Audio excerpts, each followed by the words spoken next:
Mga minamahal kong kababayan, Assalamualaikum. Madayaw ubayong adlaw kaninyong tanan. Magandang araw sa inyong lahat.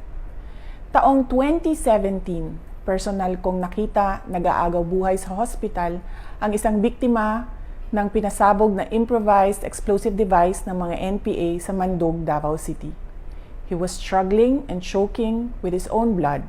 It was truly a painful sight. Hindi ko rin malilimutan ang paghingi ko ng tawad sa ina ng namatay na opisyal ng Philippine Army dahil sa nangyaring engkwentro sa Barangay Paquibato, Davao City. Hindi ako nakapagsalita nung ako'y tanungin kung ilang anak pa ba ang mamamatay dahil sa mga terorista sa Davao City. Mga kababayan, walang katulad ang kasamaan ng teroristang Communist Party of the Philippines, National People's Army at National Democratic Front of the Philippines sa kapwa nila Pilipino. Hindi na mabilang kung ilang sibilyan, kabilang na ang mga menor de edad, ang naging biktima ng madugong digmaang idinulot ng mga terorista.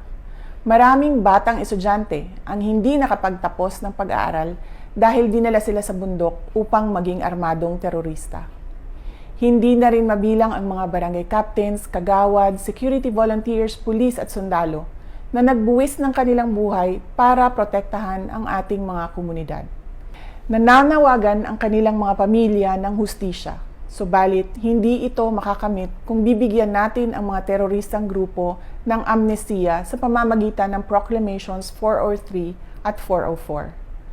Sumusuporta ako sa mga hakbang para itaguyod ang kapayapaan sa bansa because the fight against terrorists is deeply personal to me as it is deeply personal to the families of countless Filipinos whose lives were forever upended because of the madness of terrorists. Pero hindi ang pagbibigay ng amnestiya ang daan sa kapayapaan. Ang dapat nating gawin ay pagpatuloy ang ating mga nasimulan sa NTF-ELCAC at mas palakasin pa ang mga ito. Panalo na tayo, lumalaban na ang mga komunidad. Mr. President, the government's statement with the NDFP in Oslo was an agreement with the devil. Napatunayan na natin sa kasaysayan na hindi sila seryoso at wala silang sinseridad sa usaping pangkapayapaan. Gagamitin nila itong peace negotiation sa pagtraidor sa pamahalaan at paglinlang sa taong bayan.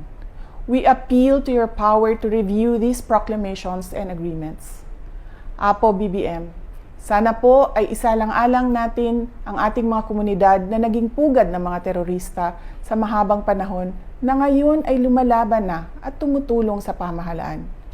Let us honor the memory of those who died in the senseless and bloody attacks of the NPA, CPP, and DFP. Mr. President, we can negotiate for peace and reconciliation and pursue meaningful development efforts in the Philippines without capitulating to the enemies. Hiling namin na kami ay mapakinggan. Shukran.